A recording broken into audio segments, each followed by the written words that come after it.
All right. Good morning, church, and good morning, kids. I will be speaking to you guys today. So if you guys can't see me, there's a lot of room over here. You guys can come, crisscross applesauce. So I'm kind of focused on you guys, and so it's a little easier for me if you guys want to. Since the last time I was up here, since this whole COVID thing going on, it's been a while. I'm a little bit nervous, I'm a little bit scared, so keep me in your prayers, but I'm really excited to be back. This whole week, I've been thinking about what I should talk to you guys about.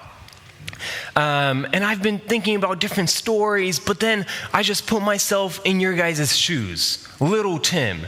And I remembered back when I was small, I've always wondered what my parents did when they said, I'm going to work, or what other people do when they say, I'm going to work. So today, I wanted to kind of share what exactly I do at work. What do you guys think I do? Chilling at home? No. So I'm basically what it's called a surgical tech. A surgical tech is basically someone who assists a surgeon during a procedure, during a surgery. Basically what I do is keep my table clean, keep the patient clean, and make sure we have all the instruments, and I hand the instruments to the surgeon while surgery. So I borrowed a few things from my work. I asked my manager, and he let, so don't think I'm stealing it. And so basically this is my table. I come to work, and I have my assistant Tim, you can come on up.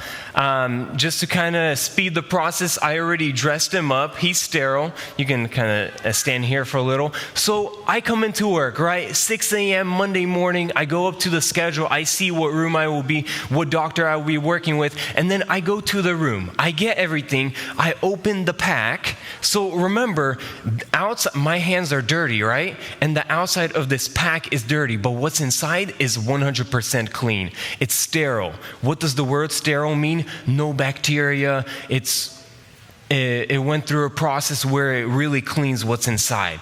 So I go ahead and open the pack from both sides. Open it on the table. And I can't touch the top of it because, again, it's sterile. It's clean. And this is my table. And my friend Tim here, I dressed him up. He's sterile because he put on the sterile gown. He put on his sterile gloves, right? If I touch him with my hands, he will no longer be sterile, right? If I touch this table with these hands, it's no longer sterile. It's no longer clean. I'll have to throw it all away and get something new. So Tim, you can go up to your table, kind of reorganize it,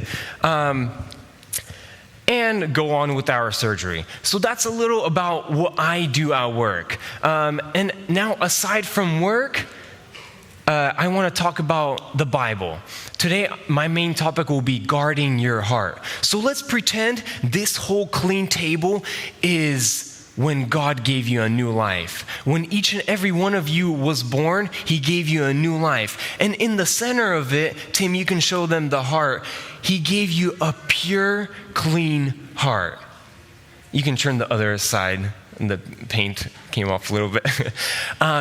He also gave you a brand new, pure, clean, and sterile heart. And in Proverbs chapter 4, verse 23, it says, above all else, guard your heart, for everything you do flows from it. All right, thank you, Tim. Just so you guys know, I come into work. If you want to step aside over here, just so you guys know, I come into work. He has scrubs behind this little gown. He has scrubs. I come into work, I put on these scrubs. You can turn around. I put on these cool boots just so his shoes are dirty because who knows where he was walking. I put on this USA cap just so hair doesn't go anywhere, and because we support USA. Eye protection, of course, mask, and this gown and these sterile gloves. And now he's ready to guard his table. All right, thank you, Tim. I'll keep on going. So let's go back to that verse. It says, above all else, guard your heart, for everything you do flows from it. So let's take the first section, above all else. Above all else is before anything else. God is like, make this a priority. This heart, this clean, sterile heart is your priority. He says, guard it with your life. So basically, if Vanya comes and he tries to mess with my table, Tim's going to be like, Vanya, back off. This is my table. This is my clean heart. Don't touch my clean heart. God says, above all else, before anything else, he prioritized it to guard your heart. And then the second part is, for everything you do flows from it.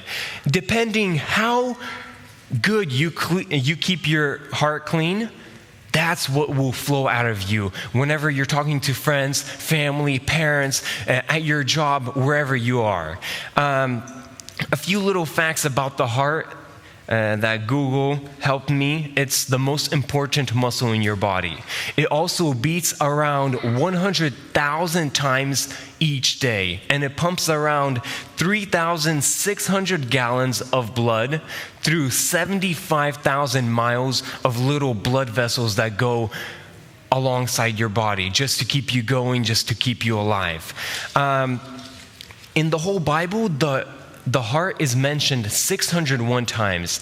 And in the book of Proverbs, we can say that's the book of wisdom, right? If you want wisdom, you read the book of Proverbs and ask God for it. The book of Proverbs mentions the heart and talks about the heart 97 times. So we can assume that a wise person cares about the heart. We can assume that a wise person guards his heart with all his life and doesn't let the dirty things around them, make it dirty. So let's go a little, what do we guard right now in life? Like from day to day, what do we guard? We guard our house, right? This morning we left our house. What did we do? We locked the doors. We activated the alarm system. We make sure the cameras all work just in case nobody comes in and steals anything or sleeps on our couch, right? We parked on this beautiful parking lot, and what did we do? We locked our car because we want to guard our car from anything else. Same thing with the bank. Our banks, your parents probably have bank accounts and they have money there. We don't tell people our bank information, right? Our numbers. Do you guys want to know how much I have on my bank account? See, I won't tell you because I guard that information. And for little kids, if you guys get a present from your parents, right? A brand new scooter. What do? Do you let your little brothers or sisters mess with it or scratch it or use it? No. You take that scooter, you put it in your room, only you can use it, nobody else, you guard that scooter. My question is, do you guard your heart like that? Are you constantly at your table guarding this heart that God gave you and make sure that it's clean? My next question is, what do we guard this heart from? In Peter chapter 5, verse 8, it says, control yourselves and be careful. The devil is your enemy, and he goes around like a roaring lion looking for someone to attack and eat. So unfortunately on this earth, we have an enemy. Who's that enemy? The devil. So the devil is constantly trying to go around our table and touch our heart or make our heart dirty, give us bad thoughts, tempt us to do something wrong, right? A story from the Bible I want to mention about Joseph, right? Joseph and his brothers. Joseph always visited his brothers, and what did his brothers do? His brothers were jealous of him. And that jealousy filled up their hearts to the point where their hearts was full of darkness. And those brothers sold Joseph to someone else. Can you believe it? They sold their own younger brother to someone else. They gave them away. So let's think about all the other bad things around in this world. What else do we have to guard our heart from? Let's say we're here guarding our heart, how God told us to guard your heart, right? And then we go, or a bad friend maybe calls you, and that bad friend's like, hey, come, Tim, and do something bad for me, or let's go steal something, and I have this paint over here that can represent sin or all the bad things, and you keep touching it, you keep running in it, right? And then you're bored because you can't really go anywhere, you don't have school, and you start watching bad TikTok videos, right? And that can be sometimes addicting, and you can watch more and more, and it's bad. Then you go over here and you watch a bad movie. Then you go over here, watch a bad TV show, or you yell at your parents, right? You lie to your parents. Then you go over here, you say a bad word or get in a fight with someone. Then you don't read the Bible, and you keep on getting your hands really dirty with all these bad things. And then you're like, oh, wait. I have to go guard my heart.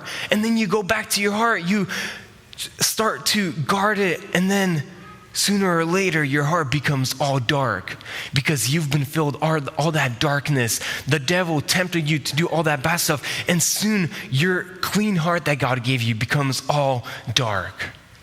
God says, be the light of this world, right? Our goal as a Christian here on earth is be the light of the world. But how can we do that if our heart is full of darkness? Whenever we ask parents to go somewhere, to go over to your best friend's house, right? And your parents don't let us, what do? We get really mad at them, and we maybe say something bad on them that we shouldn't have said. And then you're like, where did that come from? The darkness of your heart. When you left it, when you forgot to guard it, when you went over here, that's where all the bad stuff came. When parents, when you're driving and somebody cuts you off, right? We use that example a lot. And you get all frustrated, you get all heated. And what do? You say things that you probably shouldn't have said. And then we're like, where did that come from? That came from the darkness of that heart. So as I conclude here, guard your heart. Whatever you see, whatever you say, whatever you do, whatever you hear, that can affect your heart. And it's up to us how good we take care of it. And if we have a clean heart, the second part, everything you do flows from your heart. So if you have a clean heart, you go to your job, everything is a blessing. You get paid good, everything is good. Then you go, you're talking with parents, and you're having a good time. You're not saying anything bad. You're with your friends. You don't get into fights. You're at church. You're doing good for God. Only good flows from it. But the number one thing we have to remember is we have to guard your heart. God told us to guard our heart, to make sure nothing bad around us attacks us, right? So I hope that understands. We can go ahead and stand and ask God if he can guard our heart all the time. Amen. God, thank you so much that you bless us on this beautiful Sunday morning, and that we have the opportunity to come here and be here with all of our friends with this whole situation going on. And we know that it's all in your hands, but we trust you with everything. God, we reach out to you and we want to ask you that you help me personally and each and every person that's here to guard their heart so that their heart is always 100% clean, so that all the bad things, all the dirty things around us doesn't affect us. Please be with us and for the remainder of the day. Amen.